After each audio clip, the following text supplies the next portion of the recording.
ঈমান পরিপূর্ণতা হওয়ার জন্য আল্লাহ রাসূল সাল্লাল্লাহু আলাইহি ওয়াসাল্লাম হাদিসের মধ্যে বলেছেন, লা ইউমিনু আহাদুকুম হাত্তা ইয়াকুনা হাব্বা ইলাইহি মিন ওয়ালিদিহি ওয়া ওয়ালাদিহি ওয়ান নাসি আজমাইন।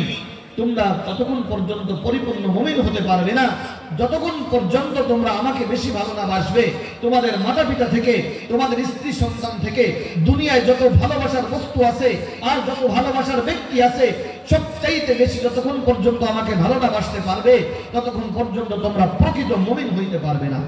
তাহলে আমরা প্রত্যেকেই বিশ্বনবী মুহাম্মদ রাসূলুল্লাহ সাল্লাল্লাহু আলাইহি ওয়াসাল্লামকে আমাদের জীবনের থেকে অনেক অনেক গুণ বেশি ভালোবাসি ইনশাআল্লাহ, নাকি বলেন? যাদের হৃদয়ের মধ্যে দলীয় নেতা, দলীয় নেত্রী, এমপি, মন্ত্রী, সন্তান আদি, স্ত্রী, সম্পদ, এইসবের ভালোবাসা যাদের হৃদয়ে রাসূলের থেকে বেশি, তারা কিন্তু এখনো মুমিন হইতে পারে নাই। কথা বুঝতে পেরেছেন? যাদের হৃদয়ের মধ্যে রাসূলের জায়গা এখনো ঢোকে নাই তারা কিন্তু এখনো মুমিন হইতে পারে নাই।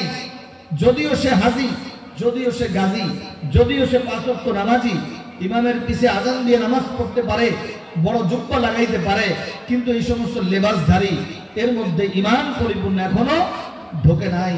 কিন্তু যদি কোনো ব্যক্তি হতে পারে দরিদ্র, হতে পারে কাজ করে খায়, খেটে খায়, দুর্বল, চেহারা অসুন্দর, কিন্তু তার হৃদয়ের মধ্যে রাসূলের ভালোবাসা সবচাইতে বেশি আছে, তাহলে সে প্রকৃত মুমিন হয়ে গিয়েছে। সুবহানাল্লাহ, ঠিক কিনা বলেন?